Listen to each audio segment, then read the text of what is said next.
Greetings and welcome, friends. Mr. Waddy here, going over last night's quest about, I don't know, perimeter, area, polygons, coordinate plane. There we go. Those are all the words you need to know. This is from page 34 of the Big Ideas Geometria textbook.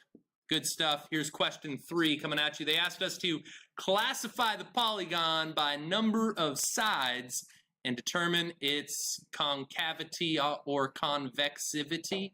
I don't know if those are words. But here we go. Let's count them. 1, 2, 3, and 4. That makes it a quadrilateral. A square quadrilateral. I like that. Quadrilateral. And the question is regarding its concavity. Notice that for this space right here, it's dented, right? So it is concave, as in like it caved in. The way I describe it is if you imagine, let's see, can I get like a good rubber band color here? That's pretty good. If you imagine wrapping a rubber band around this object, that when it goes tight, it would not be adjacent to all of the edges. There would be this gap from this corner to that corner. All right? So because it wouldn't be touching all of the sides, it is concave. It's dented in here. Right. So let's take a look at this next problem. Oh, man, you guys gave me work to do here.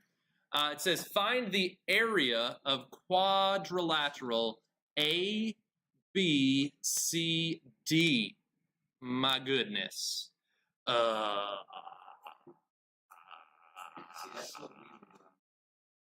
So let's talk about. We'll color this up here. We'll have green. We'll have blue, and here's like a reddish color. So area addition postulate. We didn't talk about. You've probably heard of it before.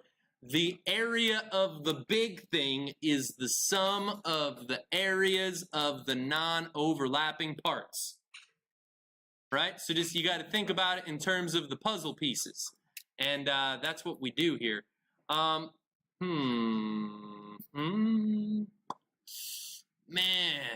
guys, goodness. Yeah. So for this triangle right here, there's my great drawing of a triangle. If I want to find the area of this triangle, base times height would be what I'm interested in. So I would find the distance from A to F. That would be a good base. Now I'm assuming perpendicularity here. Do you believe me if I told you that this and this were perpendicular to each other? And can anyone make a claim as to why they think that's true?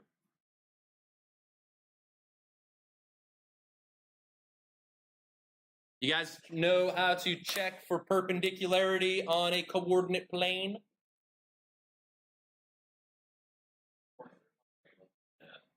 Well, I mean, here's like a one justification you could do. It looks like this goes from corner to corner for that box and corner to corner for this box.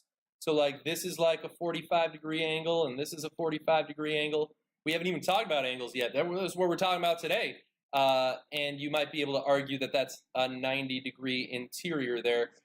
You also could think about slopes of lines. Lines whose slopes are opposite reciprocals are perpendicular. So here the slope of this is down 1 and over 1. So the slope is -1. Here this segment goes up 1 over 1, up 1 over 1. So the slope there, here I'll call that slope 1, slope 2, is +1. And -1 and 1 are opposite reciprocals of each other. Opposite because one's positive and one's negative, and reciprocals because if A over B was one fraction, the recip would have been B over A. And in this case, it's not all that interesting because 1 written as a fraction is 1 over 1. And if I reciprocate it, it is still 1 over 1. Yeah. So there's a couple reasons as to why I could conclude that these two sides are perpendicular to each other. There we go. So if I find this distance and this distance, that could act for me as a base and a height. So I could say that the area of that is going to equal 1/2 the b times the h. I would do the distance formula from A to F with x1 and y1 and x2, y2, and all of that work. I would find that distance and plug that in for B. Find the distance for F to B, which it appears as though, let's see if I can get this here for us. This would be, the base would be 3 square roots of 2, and the height would be 2 square roots of 2. I'm using some special right triangles properties we'll talk about later on in this course. But yeah, you'd get an estimate. You also might have had that as the square root of 18 and the square root of 8 if you found those distances using square roots. Now, where would you have found the distance? You would have used the distance formula like so. I'm just trying to fast forward a little bit here, because we need to keep moving on. So there's the distance formula. So if you plugged in this coordinate and these coordinates, you'd be able to find the distance. But here's the distance for B from here to here, and here's the distance for that. I was using the fact that the diagonal of a square is 1 square root of 2. So I saw 1, 2, 3 square roots of 2, and 1 and 2, 2 square roots of 2. So if I multiply that all out, whoa, back to green, my friend. I'd have a half multiplied by 3 times 2 is 6. Root 2 times root 2 is the square root of 4. What is the square root of 4? 2. And half of 2 is 1. 1 times 2 is 6.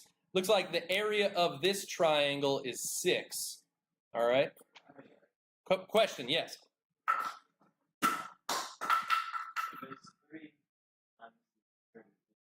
Was this distance here? Oh, I was multiplying the outsides of the radicals. 3 times 2 was 6, and root 2 times root 2 is just regular 2. Multiplication is commutative, so I was able to like multiply that in a different order. Yes? So the formula to find the area of the triangle is divided by 2. 2, right? Yeah. Where to go down? Well, the squares I go down, that's what I did actually do. The issue was this is a diagonal, which is a different dimension than this. So if this is 1 by 1, this diagonal is actually the square root of 2 units. So I saw 1, 2, 3, and that's how I got 3 square roots of 2. So I did actually end up, I semi-cheated, I counted it off the picture, yeah. So if we use the distance formula for that, yeah. Yep, you would have had this written as the square root of 18 and the square root of 8. And maybe you would have remembered how to reduce radicals and get that. And if we had decimal approximations for both of those would have been the same. All right. So there's 6. Here I'd have a rectangle. So let's see, cruising right along here. Area of a rectangle is just base times height, or length times width. The height is going to be 2 square roots of 2 again. Do you guys agree? And the base is 1, 2, 3, 4 square roots of 2. Right? And so I'm going to have 4 times 2 is 8. Root 2 times root 2 is 2. I'm going to get 16 for that. Right? And this last one, this would be 2 roots of 2 and 2 roots of 2. And I'm running out of space. Here we go. Equals half times base times height. So this would have been a half times 2 rad 2 times 2 rad 2. So 2 times 2 is 4.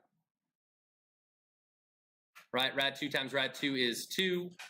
And 4 times 2 is 8 divided by 2 is 4. Or I could view the half and the 2 canceling out. and 4 is the area there. So the area of the big guy of the evolved form of trapezoid here would equal, what did we get? 6 plus 16 plus 4, which is 26 units squared. All right? So you might have had to do quite a bit of distance formula, but the big idea was add them all up, add up all those little areas. That's the only difference there. Let's see, do I have time for this? Yeah, let's keep cruising. So here's question 26. The question is, where is the mistake? All right, where is the mistake? Let's see, and this is actually, gentlemen, please. This is a super valuable thing to do because math is a language. It's about communication. And if you guys are not able to communicate about the language of mathematics so that other people can understand, there's going to be challenges. So I like this activity where we're trying to interpret someone else's work, right? We're trying to figure out, and whether, like, even if we didn't know if they were wrong, can I interpret correctly what they were doing? So they said b is equal to this. What do you think they were referring to as their lowercase b? They did 5 and 1. So I'm seeing 5 and 1. I think this was their b. And because this is a horizontal segment, they were able to use the x coordinates for those two values and just take the absolute value of their difference. The distance formula in one dimension, you just subtract the numbers and make it positive. All right, so that looks like, so 5 minus 1 is 4, the absolute value of that. That looks right to me so far. I don't know, you guys concur? Yeah, are you guys with them? All right. Okay, so yeah, so that's what they just found as their base. Let's see about this one. Now here they've got 5 and 4 and 1 and 3. So this would have been our x coordinates. Oh, guys, I think I know what they did. I have issue with, well, actually, these are the points that I'd have issue with. For height, the issue is that they're calling this their h. Their h would have been this distance, right? This is what h should have been. So they were finding the distance from this point B to this point A, and I'm assuming 1 squared plus negative 2 squared. Yeah, they calculated that correctly, but the issue was that's not the height of the triangle. You don't measure height diagonally, right? When my son asks me to measure how tall he is to see how much he's grown, I don't like start from like 3 feet away from his feet and then measure up to the top of his head along a diagonal. No, you measure perpendicular to the floor, right? Right. So here's the issue right there is they used the wrong height, not the height. Okay? And then, I mean, they did have the correct formula from there. They just had the wrong height. So that is incorrect. The height, by the way, you could have easily looked at this and just counted 2. You could have also done the y coordinate of this minus the y coordinate of that, abs valid, and you'd get 2. So the actual area, did they ask us to do this correctly afterwards or just, no? Yeah? All right, so the actual area would have been a half times 4 times 2, which would have been 4 units squared for our area. Okay? Well, whew, man, wow, that was a long homework video. Yikes, 14 minutes. Well, thanks for watching, Internet friends. Have a great day.